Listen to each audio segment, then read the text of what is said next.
But Savitri की अमावस्या के दिन सौभाग्यवती नारियां अखंड सौभाग्य के लिए बट सावित्री का व्रत आप लोग करते होंगे, कई लोग अखंड सौभाग्य के लिए करेंगे, क्योंकि इस बट के पेड़ के नीचे भगवान विष्णु शंकर जी से विनती करे थे वर के लिए, इसलिए अखंड सौभाग्य का देने वाला। दिल से बताना, जितनी सौभाग्यवती माताएं होती हैं ये संक्रांति पर भी 13 चीजें दान करती हैं, 14 चीजें दान करती हैं। बीच में कोई 16 सोमवार का उद्यापन करेंगी तो भी सुहाग की सामग्री देंगी, उद्यापन करेंगी तो भी सुहाग की सामग्री देंगी, कोई कार्य करेंगी तो भी सौभाग्य की सामग्री देंगी। सौभाग्य की सामग्री का दान क्यों किया जाए? सौभाग्य सूचक वस्तुओं का दान क्यों किया जाए? सौभाग्य की वस्तुएं क्यों प्रदान करी जाती है, क्यों दी जाती है? उसका कारण क्या है?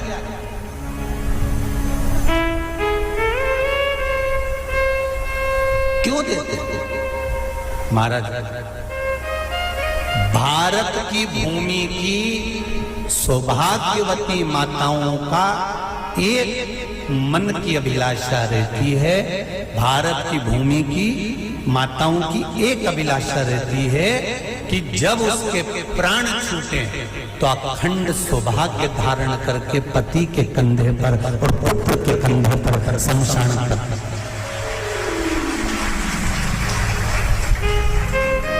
ये भारत की भूमि की माताओं की सोच है, उनके मन का संकल्प, उनके मन का भाव।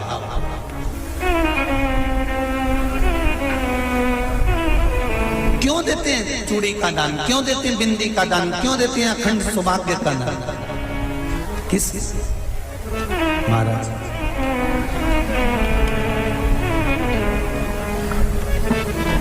मेरे हाथों में भर भर के चूड़ी रहे, मेरे हाथों में भर भर के चूड़ी, और मैया कोई काम नहीं, मेरे मस्तक पे चमकती चूनर रहे, मेरे मस्तक पे चमकती चूनर रहे, और मैया कोई काम नहीं, मेरी मांगों में भर भर के सिंदूर रहे, मेरी मांगों में भर भर के सिंदूर रहे, और मैया कोई काम नहीं, मेरे पाँव में बिछुड़ी का जोड़ा रहे, एक बिछुड़ी नहीं, कितनी? 2, 3, 4, 5, एक एक पाँव में जोड़े से बिछुड़ी होना चाहिए, केवल एक नहीं, सिंगल नहीं। वो तो आजकल का फैशन हो गया महाराज, जो केवल एक बिछुड़ी धारण कर लो उसी में फैशन दिखे। शिव महापुराण की कथा कहती है, जब बेटी को विदा करा जाता है और पहली बार बेटी के पांव में जब बिछुड़ी डाली जाती है तो वो बिछुड़ी भी अलग अलग नहीं होती, उस बिछुड़ी के जोड़ को चेन से एक दूसरे से बंधा हुआ होता। बोला सही है कि गलत? जितने आस्था चैनल पर कथा सुन रहे हैं, जितने फेसबुक पर सुन रहे हैं, यूट्यूब पर सुन रहे हैं, सुन लेना कि मेरे भारत की माताओं का जब पाणी ग्रहण संस्कार किसी बेटी का होता है, उसके पांव में जब पहली बार बिछुड़ा पिनाया जाता है, बिछुड़ी पिनाई जाती है, तो वो बिछुड़ी भी एक दूसरे से बंधी हुई होती है, चेन से बंधी हुई होती है। उसको अलग अलग वाली बिछुड़ी शादी के मंडप में नहीं पिनाई जाती। क्यों? जैसे ये बिछुड़ी एक दूसरे से पांव में बंधी हुई है, तुम्हारी जिंदगी अंतिम श्वास तक ऐसी ही बंधी हुई है, यही वर्णन है। वो तो अब माताओं ने थोड़ा सा फैशन चेंज कर दिया, अब पाँव में ज्यादा बिछुड़ी निकलती, गड़ती है, चुभती है, एक बिछुड़ी धारण है। महाराज पर नहीं, बिछुड़ी भी दो हो, जोड़े से। हमारी माताएं, भारत की भूमि की जो माताएं हैं, ये चूड़ी भी हाथ में पहनती है तो जोड़े से पहनती है। बोलो जैसा सही है कि गलत है?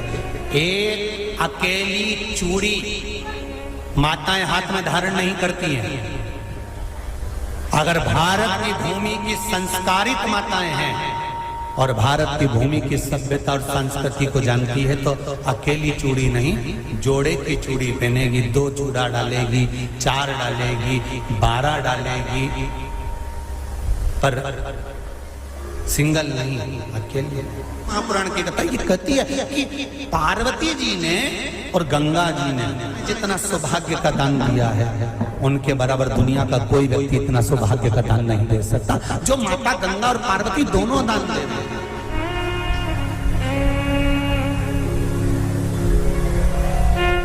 प्रतिदिन दे रहे हैं। और अब तो फैशन आ गया, तुम लोगों जो सौभाग्य का दान देते हो प्लास्टिक की डलिया में देते हो।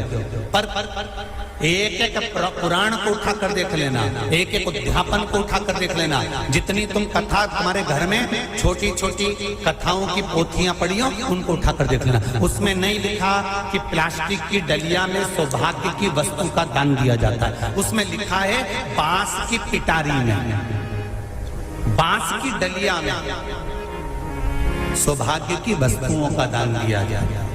क्यों?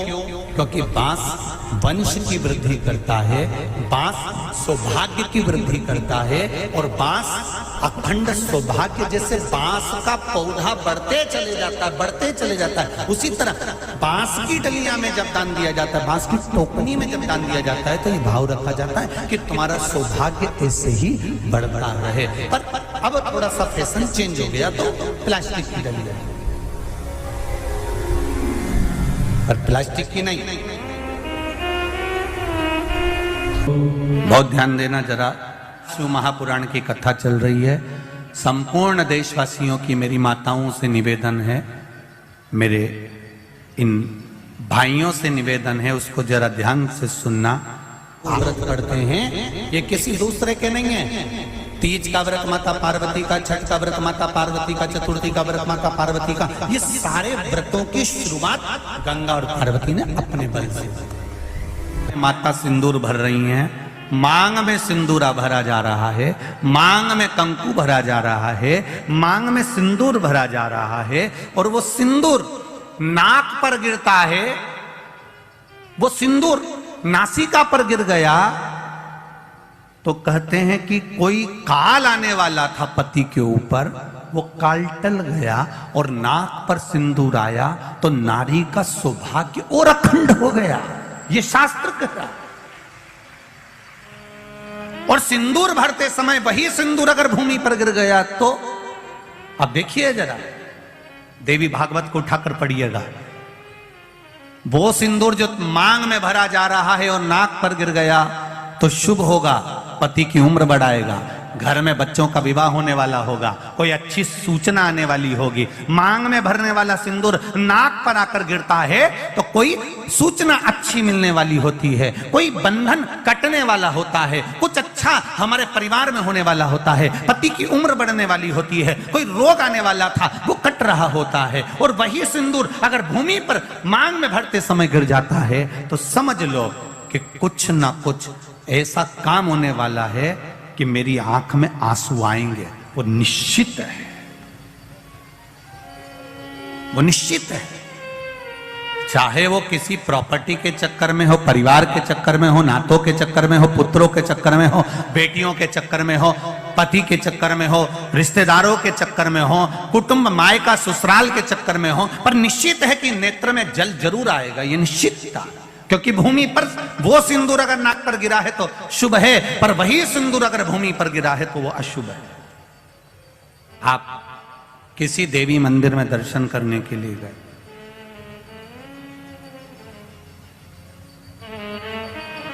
वहां से उन्होंने हनुमान जी के मंदिर का सिंदूर लिया और तुम्हारे माथे पर लगा दिया। समझना जरा कथा को बहुत अच्छे से। उन्होंने हनुमान जी का सिंदूर लिया, तुम्हारे मस्तक पर लगा दिया। अब मस्तक पर आपने अगर सिंदूर लगाया है और हनुमान जी महाराज का या देवी जी का या भगवान का सिंदूर आपके मस्तक पर लग गया है, तो वो सिंदूर कम से कम शास्त्र कहता है 2.5 घंटे तक आपके मस्तक पर रहना चाहिए। कितने घंटे तक रहना चाहिए? जम के बोलो जरा। 2.5 घंटे तक रहना चाहिए। कारण क्या है? भगवान के चरण का अगर कोई कुंकू या सिंदूर हमारे मस्तक पर लगाया गया है, वो 2.5 घंटे तक रहे, उसके बाद उस सिंदूर को किसी नैपकिन, कपड़ा या अन्य चीज से पोंछ देते हैं।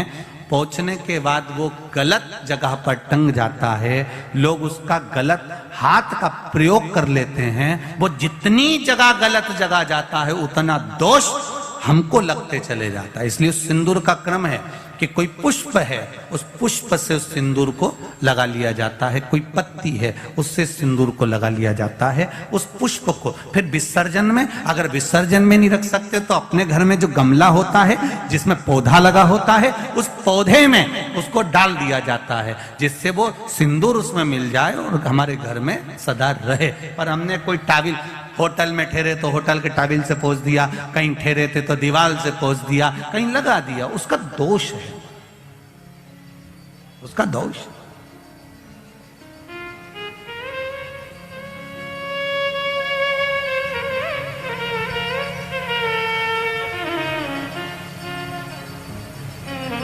कितना सुंदर बात कहा गया है।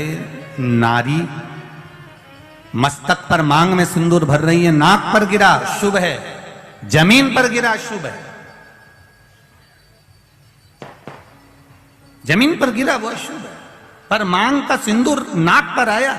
इसलिए आज भी बिहार में, जो लोग राजस्थान में, बिहार में, मारवाड़ में इधर उधर अगर आप लोग जाते होंगे तो जब कई बार आपने देखा होगा, आप जाइए जरा कहीं योग लगे तो दादी रानी सती के मंदिर पर जाइए, या आप कहीं झुंझुन जाइए, कहीं आप बिहार साइड, उत्तर प्रदेश साइड में जाएंगे तो माताएं जब मांग भरती है, जब वो छठ की पूजन करती है, कोई बड़ी पूजन करती है, तो सिंदूर थोड़ा सा नाक पर लगाकर सिर तक लेकर जाती है। चाहे बंगाल साइड में चले जाओ, चाहे आप यूपी में, चाहे बिहार में चले जाओ, नासिका पर सिंदूर का भाव हो जाता।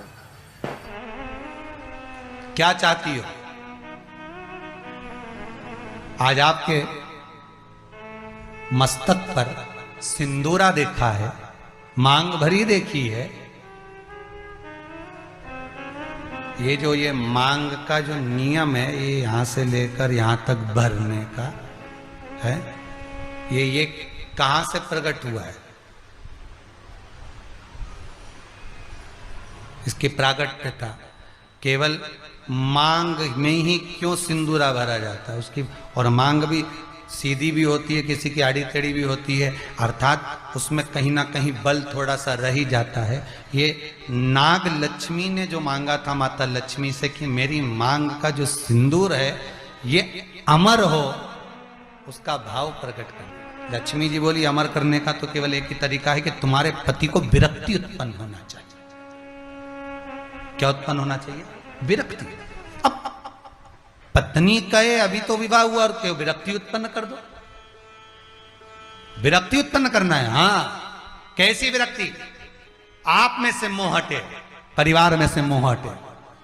और जब परिवार में से, आप में से मोह हटेगा, आप में से, परिवार में से मोह हटेगा, जब मोह हट जाएगा तो तुम्हारा पति नारायण की सेवा में लग जाएगा। नारायण की सेवा में लग गया, जो भगवान की सेवा में लग गया वो अमर हो गया। भले आप देखना, फिर वही वाली बात आ गई, एक होता है व्यक्ति, एक होता है व्यक्तित्ववान। दो होते। कौन कौन होते? एक व्यक्ति, एक व्यक्तित्ववान। एक व्यक्ति होता है और एक व्यक्तित्ववान होता है। व्यक्ति मरता है, उसको कोई याद नहीं करता, 13 दिन के बाद सब भूल जाता है। पर व्यक्तित्ववान जब मरता है उसको सब याद करते हैं कि व्यक्तित्ववान व्यक्ति मर गया। भजन करने वाला, नाम जाप करने वाला, नाम स्मरण करने वाला, नाम कीर्तन करने वाला, भगवत भक्ति में डूबने वाला, ये मर गया। तो भगवान की भक्ति में जो डूब गया वो अमर ही तो हो गया। स्त्री को हल्के में ले लेना, पर उसके मांग के सिंदूर को हल्के में मत लेना। उसके मांग के सिंदूर में वो बल होता। महाराज, जब स्त्री हाथ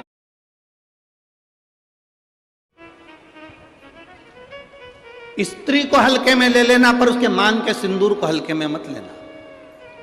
उसके मांग के सिंदूर में वो बल होता।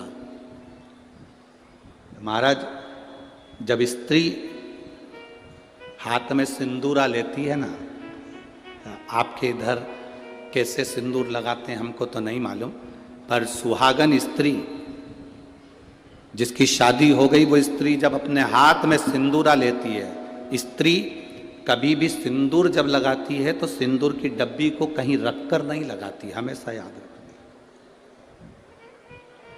जिस नारी सिंदूरे को नीचे रख दिया, या सिंदूरे को अलमारी पर रख दिया, या सिंदूरे को टेबल पर रख दिया और उसमें से लेके सिंदूर लगा रही है, तो वो नारी, हाँ, एक जगह पर सिंदूरा रखा जा सकता है, जब आप सुहागल कर रहे हो, कोई पूजन कर रहे हो, तो आप देवी जी को, गणेश जी को जो सिंदूर चढ़ा रहे हो वो चढ़ा हुआ जमीन पर भी रखा हुआ मांग में धर सकते हो।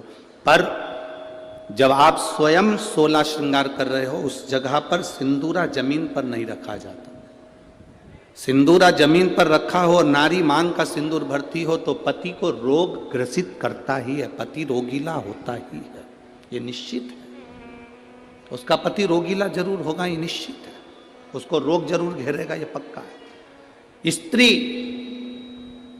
जब सिंदूरा में, यहां तक शास्त्र प्रमाण देता है कि एक दुल्हन पहली बार जब मांग भरती है और पति उसकी मांग भरता है, तो पति के भी हाथ में सिंदूरा पकड़ाया जाता है और पति अपने हाथ से उस मांग को भरता है। पति के हाथ में सिंदूरा पकड़ाया जाता है। वो सिंदूरा साधारण नहीं है।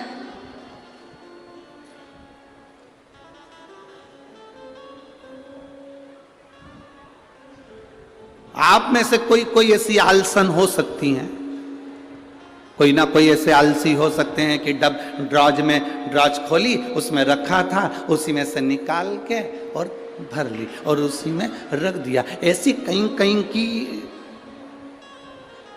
मिस इंडिया हो सकती है, ऐसी कहीं कहीं की।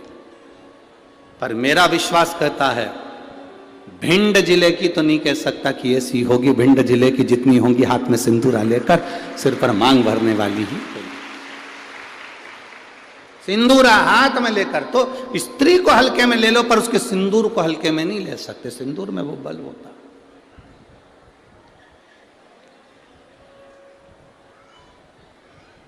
एक कौन सा राक्षस है जिसका संहार, वो कौन सा राक्षस है जिसका संहार एक स्त्री ने मांग के सिंदूर से अपने दूसरे प्रतिबिंब को प्रकट कर कर मारा था? वो कौन सा राक्षस है? ऐसा कौन सा राक्षस जिसको वर था कि वो स्त्री के हाथ से मरेगा और स्त्री अपने मांग के सिंदूर से, उस सिंदूर से अपनी परछाया प्रकट कर लेती है और परछाया से मारती है? वो एक ही राक्षस था, मुल्कासुर। कौन सा राक्षस? मुल्कासुर। उसको माता जानकी जी ने मारा था, लंका में जाकर मारा था, लंका के दरवाजे पर। कौन था मुल्कासुर? कुंभकर्ण की पत्नी का पुत्र, कुंभकर्ण का बेटा। कुंभकर्ण की जो पत्नियां थी उसमें से एक करकटी थी जिसका पुत्र भीम था। उस भीम को शिवजी ने मारा था तो वो भीमा शंकर बन गया था। और कुंभकर्ण का एक बेटा था मुल्कासुर, जो जन्म लेने के बाद मूल में हुआ था तो उसको भिगवा दिया गया था, जिसको सीता जी ने मारा था, माता जानकी जी ने मारा था। मांग के सिंदूर में कितना बल होता है।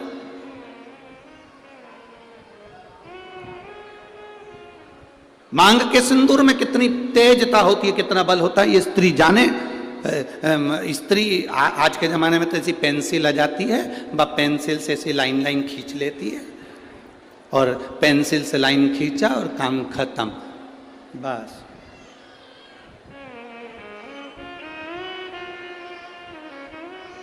नहीं नहीं भाई,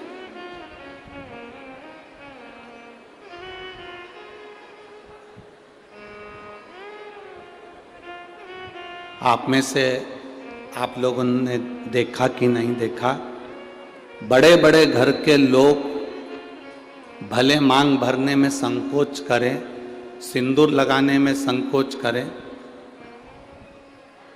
पर तुम्हारे यहाँ पर कोई काम करने वाली आई हो ना, तुम्हारे यहाँ कोई बर्तन मांजने वाली आई हो, वजन ढोने वाली, ईंट रखने वाली, फावड़ा गेती रखने वाली, रेत भरने वाली, वो काम करने वाली स्त्री को देखना।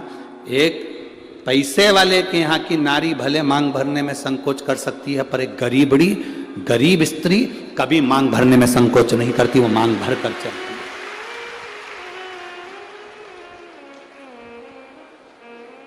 आपके यहाँ कोई बर्तन मांजने वाला आते हो, आपके यहाँ कोई झाड़ू लगाने वाली आती हो, आपके यहाँ कोई पोछा लगाने वाली आती हो, आपके यहाँ तगाड़ी ढोने वाली आती हो, वो स्त्री मांग में सिंदूर भर कर चलती है। बोलो जी आप लोगों ने देखा है कि नहीं देखा, ईमानदारी से बोलना हो। कथा ऐसे नहीं चलती कि महाराज ने बोल दिया तुमने स्वीकार कर लिया, तुम तो दिल से बोलो कि तुमने देखा कि नहीं देखा। वजन ढोने वाली मांग में सिंदूर भर लेगी और मांग में सिंदूर भरकर वजन ढोलेगी। किसी उस स्त्री से पूछना कि मांग में तो सिंदूर भर लेती है, भले तू कैसी भी दिखे पर तेरी मांग खाली नहीं रहती है, उसका कारण क्या है? तो वो स्त्री कहती है कि मैं कितना भी बोझा ढोलूं, मेरा पति मेरे साथ में वजन ढोने में साथ रहता है। मांग के सिंदूर में वो बल होता है महाराज। वो सिंदूर जो सीता जी अपनी मांग में भर रही, वो सिंदूर आज तक ददरुआ धाम सरकार श्री हनुमान जी महाराज के तन पर तुम्हें लगा हुआ दिखता है। उस सिंदूर में कितना बल होगा, उस सिंदूर में कितना आनंद होगा, वो सिंदूर क्या साधारण होगा? नारी जब मांग में सिंदूर भरे, उस समय दर्पण के सामने केवल नारी हो, कोई दूसरा नारी को मांग में सिंदूर भरता हुआ ना देखे। जब नारी गले में मंगलसूत्र धारण कर रही हो या 16 श्रृंगार जब नारी धारण कर रही हो, उस समय पर कोई ना देखे। नारी का जो श्रृंगार है,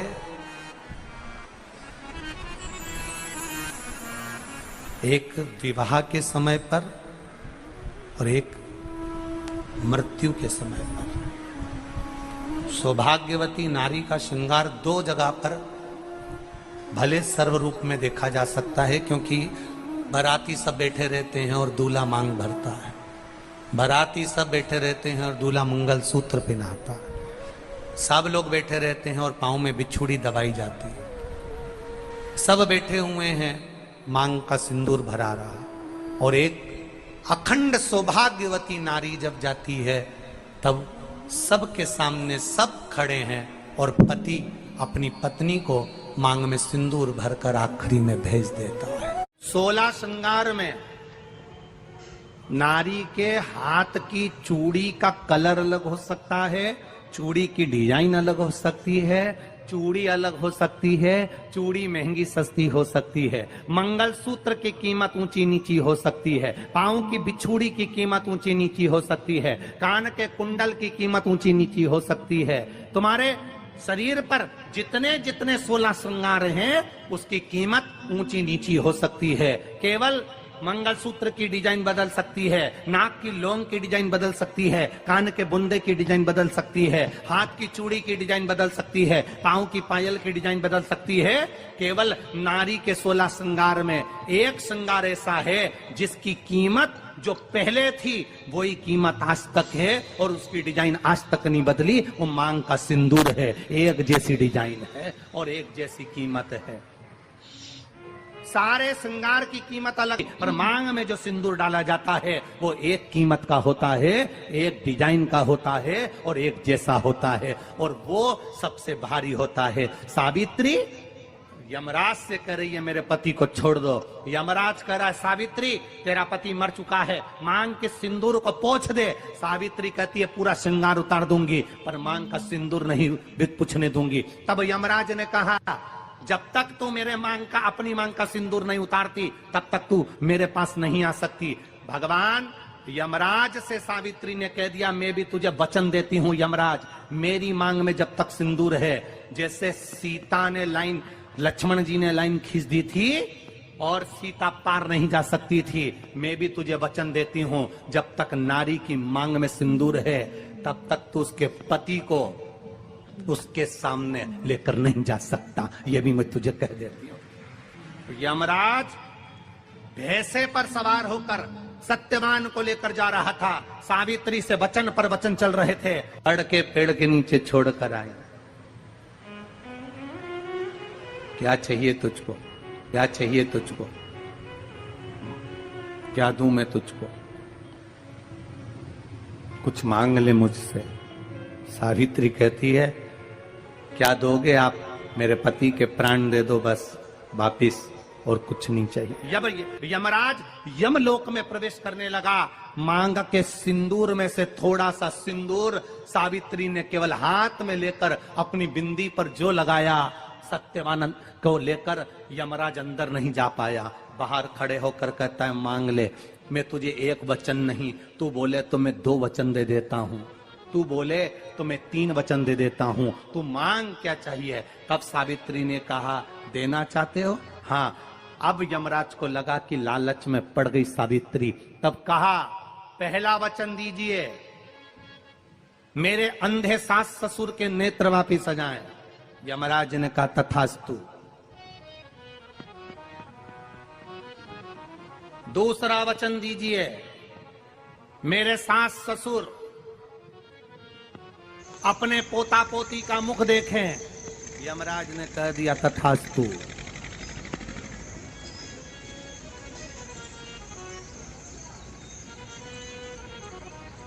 जाओ। यमराज जाने लगे, फिर आग जलने लगे, कहने लगे अब मैं अंदर क्यों नहीं जा पा रहा हूं। सावित्री कहती है तुमने वर दिया है मेरे सास ससुर पोता पोती का मुख देखें, उनके बेटे को तुम ले जाओगे तो पोता पोती कहां से होगा, छोड़कर जाओ। भगवान की कृपा देखिए, भगवान विष्णु स्वयं बोल रहे हैं आप करुणा करिए। तो शंकर भगवान ने कहा क्या चाहते हो नारायण। नारायण कहते हैं ये ब्रह्मा का जो कटा हुआ सिर है इसके ऊपर कुछ कृपा कर दो। भगवान शिव ने कहा अगर आप बोलते हो तो ब्रह्मा का जो झूठ बोला हुआ कटा हुआ सर है, भगवान शंकर कहते हैं इससे बड़का पेड़ उत्पन्न होगा, बट वृक्ष। इस पेड़ के नीचे सौभाग्यवती स्त्रियां अपने सौभाग्य के लिए पूजन करेंगी। इस पेड़ के नीचे कोई देवता नहीं, केवल मैं पूजाऊंगा। पूर्वजों के लिए, पितरों के लिए इस पेड़ के नीचे पूजन करी जाए। और मेरा एक नाम इसी वृक्ष के नीचे मैं विराजमान होऊंगा तो वटकेश्वर महादेव के रूप में पूजाऊंगा। कौन से महादेव? वटकेश्वर। जिसका अदालत में कोई कार्य चल रहा हो, प्रशासनिक कोई कार्यवाही हो, केस निपट नहीं रहा हो, तो बड़ के पत्ते के ऊपर शंकर का एक बालू का शिवलिंग बनाइए और बालू का शिवलिंग बनाकर उसकी पूजन करिए बड़ के पेड़ के नीचे, वटकेश्वर महादेव के नाम से उसकी पूजन करें।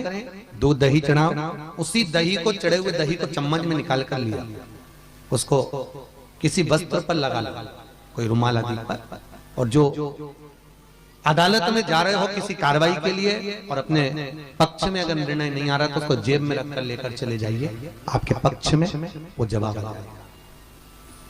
बहुत दिनों से अगर कोई फाइल अटकी हुई है, कोई प्रशासन में कोई जमीन, कोई जायदाद कोई अटकी हुई है, नहीं हो रहा, तो वटकेश्वर महादेव का पूजन करना प्रारंभ करें। कौन से महादेव? वटकेश्वर, जो बड़ के पेड़ के नीचे विराजमान होते हैं, वट वृक्ष के नीचे जो विराजित है, वटकेश्वर महाराज। यही वटकेश्वर महादेव के शास्त्र कहता है जिसको पथरी की बीमारी हो जाती है ना, स्टोन हो जाता है कहीं किडनी के पास, कहीं लीवर के पास, कहीं अन्य अन्य जगहों पर स्टोन जिसको हो जाता है पथरी की बीमारी, तो जो दुर्वा होती है उस दुर्वा को महाराज बड़ के पेड़ के नीचे शंकर को समर्पित कर कर वही दुर्वा बटकेश्वर महादेव के पेड़ के नीचे बटकेश्वर महादेव का स्मरण कर कर चबा चबा कर खा लेने से, दुर्वा ये सादी दुर्वा, तो सफेद नहीं सादी दुर्वा, चबा चबा कर खा लेने से महाराज कुछ ही दिनों में पत्थरी समाप्त हो जाता है। स्टोन की बीमारी बटकेश्वर महादेव,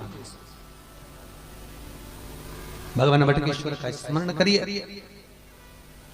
कोई कार्य उलझ रहा है, बहुत दिनों से लगे हो, व्यापार आज चल रहा है, एक दिन छुट्टी है, फिर व्यापार चल रहा है, फिर नीचे घाटा आ रहा है, फिर चल रहा है, फिर घाटा आ रहा है, बटकेश्वर का स्मरण करिए। सोमवार के दिन बटकेश्वर महादेव का पूजन करो, बड़ के पेड़ के नीचे जाके बटकेश्वर का स्मरण करो, आपका व्यापार चढ़ेगा बहुत। बटकेश्वर महादेव का पूजन एक जगह और काम आता है, कोई पैसा खा के भग गया, नहीं दे दिया, 25,000 फोन लगा दिया, पैसा नहीं आ रहा, बहुत प्रयास कर लिया, नहीं मिल रहा, तो पीपल का पत्ता, बड़ का पत्ता नहीं, पीपल के पत्ते पर शंकर के शिवलिंग का निर्माण करना, उसकी पूजन करना, महाराज पूजन कर कर जो व्यक्ति ने रुपया खाया है उसी का नाम लेकर ये पीपल के पत्ते पर बने हुए शिवलिंग को बहते हुए पानी में उसका नाम लेकर छोड़ दीजिए, जितना रुपए का बगा। मात्र 4 महीना भी शांति से नहीं बैठ सकता, वो आपका पैसा लौटा कर वापस जाएगा, पांव पड़ कर जाएगा कि ये रुपया पकड़ भाई, रुकने नहीं जाते। बटकेश्वर महादेव स्वयं बड़ का जो पेड़ होता है, आप कभी बड़ के पेड़ के नीचे कभी जाकर बैठना, ऐसा लगता है जैसे वीराने जैसा, रुकने नहीं देते, गया हुआ पैसा भी वापस। बटकेश्वर महादेव का स्मरण चित्तवृत्ति में सुख का अनुभव करा। एक बार दोनों हाथ उठाकर प्रेम से बोलेंगे, बोले बटकेश्वर महादेव की हर हर। भगवान शंकर बटकेश्वर महादेव के रूप में विराजमान।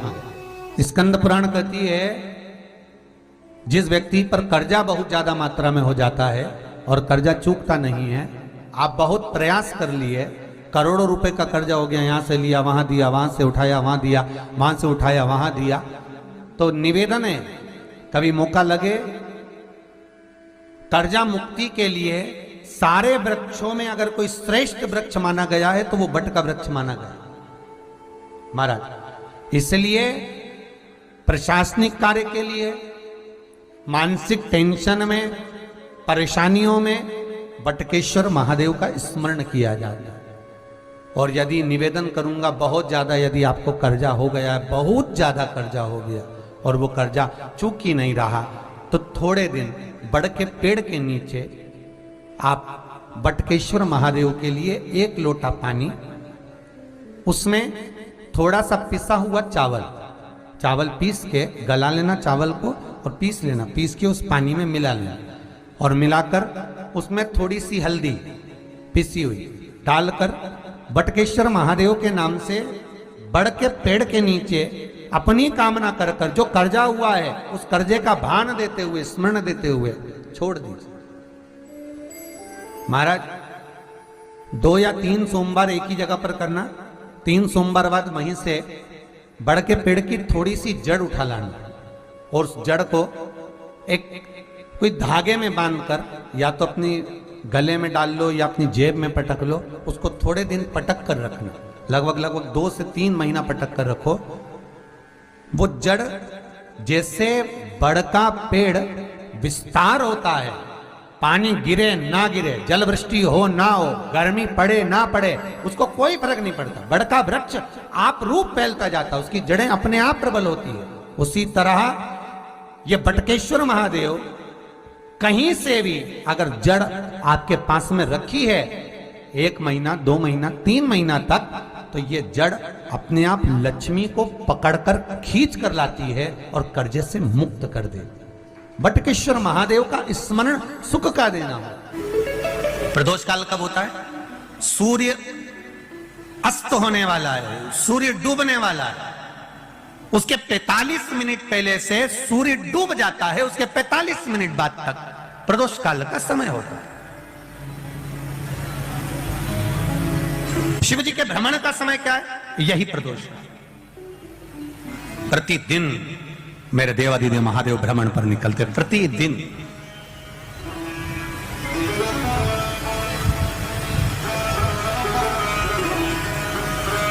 प्रदोष काल के समय पर बट वृक्ष के नीचे दिया लगाया जाता है। बट वृक्ष के नीचे लौंग का मात्र भोग रख दिया जाता है। लौंग मात्र, अगर बट वृक्ष के नीचे दिया लगाकर एक लौंग का जल या लौंग भगवान बटकेश्वर महादेव के नाम से भी अगर शिव को समर्पित करी है तो ये निश्चित है कि कर्जा कितना भी भारी होगा वो कर्जा चूकेगा जरूर, और कहीं ना कहीं से लक्ष्मी की व्यवस्था देवादिदेव महादेव करेंगे। मिट्टी के पात्र,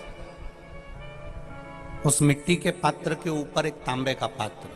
अब जरा माताएं बड़ा ध्यान लगाकर सुनिएगा, कथा चूके ना। आपको 10 जगह जाकर सिर नवाने की जरूरत ना पड़े, एक महादेव के चरणों से ही आपका आनंद सुख प्राप्त हो जाए। एक मट्टी का पात्र, और मट्टी का अगर कोई कलश है छोटा सा, उस कलश के ऊपर तांबे का कलश।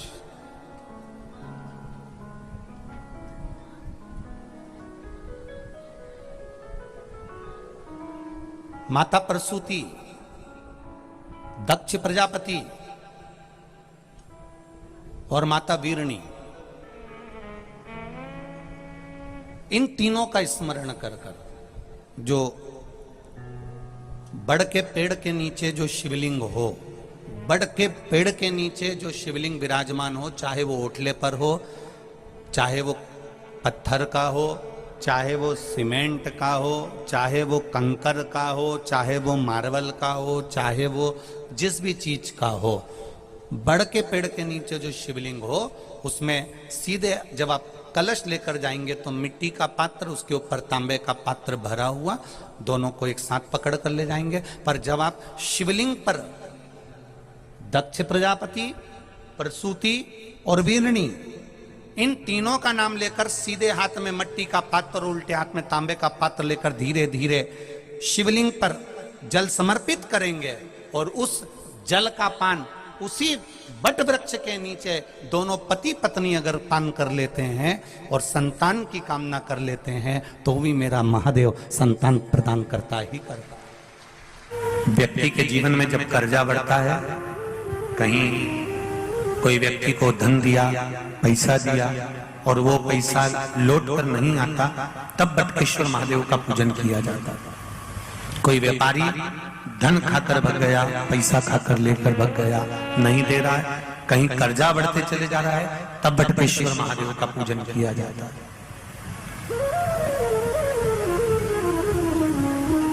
भगवान शिव का बड़ के पेड़ के नीचे पूजन, बटकेश्वर महादेव का स्मरण। हम तो आपसे भी कहेंगे, अगर आपको कभी ऐसा लगता है कि हमारा धन नहीं आ रहा है या पैसा अटक गया है, तो बड़ के पेड़ के नीचे अगर कोई शिव जी का मंदिर हो या बट वृक्ष के नीचे शिव मंदिर ना भी हो, बड़ का पेड़ भी अगर कहीं हो, तो एक लोटा जल बटकेश्वर महादेव के नाम से आप चढ़ाना प्रारंभ करो और बाबा से निवेदन करो, शिव कृपा अवश्य होगी और वो धन अपना वापिस अवश्य प्राप्त होगा। बटकेश्वर महादेव लक्ष्मी को वापिस लेकर आते हैं, ये बटकेश्वर महादेव का नियम, ये बटकेश्वर महादेव का नियम है कि वो धन संपदा को वापिस खींच कर लेकर आते हैं। कर्म करो, फल उस परमात्मा पर छोड़ो।